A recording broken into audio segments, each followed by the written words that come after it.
Depuis bien longtemps, on s'éclairait avec des lampes à huile, mais des caléos.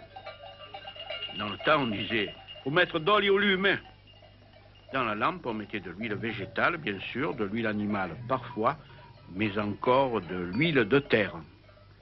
Cette huile, on la tirait des schistes bitumineux. Sur la partie orientale du Luberon, dans la vallée du Largue, rivière qui rejoint la Durance près de Manosque, on trouve des couches de calcaire schisteux et bitumineux. Dauphin.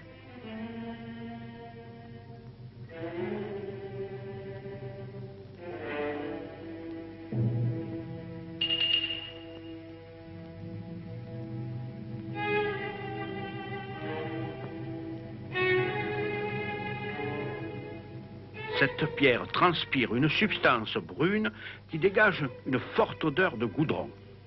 Mais la teneur en hydrocarbures de ces roches est très faible, de sorte qu'il fallait embroyer et distiller de très fortes quantités pour obtenir, goutte à goutte, de l'huile d'éclairage, du goudron, de l'asphalte. Pourtant, au XIXe siècle, 4 concessions et 4 usines de schiste bitumineux existaient aux alentours de Manosque. Saint-Même.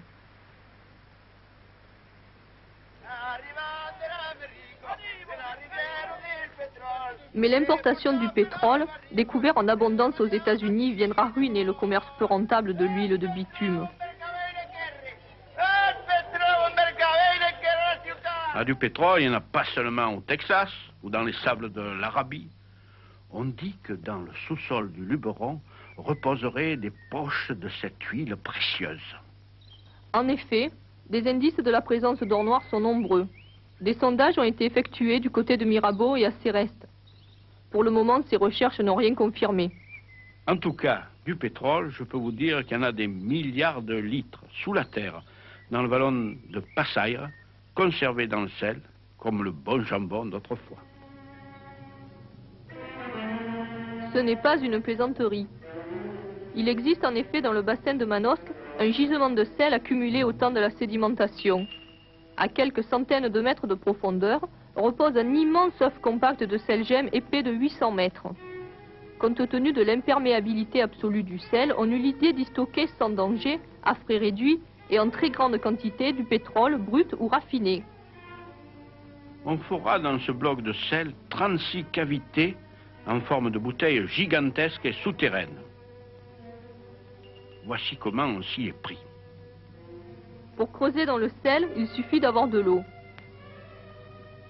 Le sel fond à l'eau douce. On capte celle-ci en quantité considérable dans la Durance à Villeneuve et dans la région de Fort-Calquier par la retenue sur la Laye. L'eau douce est infiltrée dans le sel qui fond et se creuse. L'eau, saturée de sel, devient de la saumure et reste dans la cavité à l'état liquide. Pas besoin de vider la saumure. On injecte du pétrole par-dessus.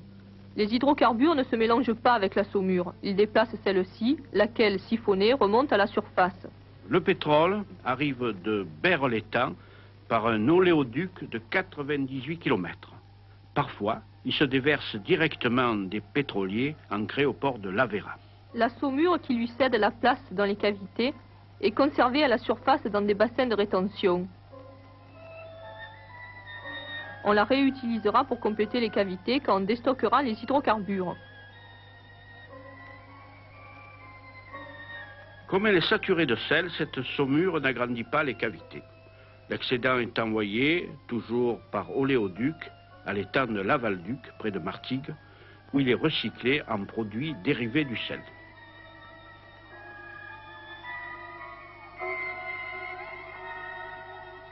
Tout ceci se commande automatiquement. On remplit, on vide à la demande. Des tuyaux, des vannes, transvases, stock, déstock. C'est un simple problème de robinet. Géocel est une création de Géostock, un groupe mis en place par 4 grandes compagnies pétrolières. Il a conçu, installé et maintenant gère ces immenses bonbonnes souterraines dans les profondeurs des pays du Luberon. On y conserve dans le sel de quoi contribuer à la consommation en carburant pour toute la France pendant 3 mois.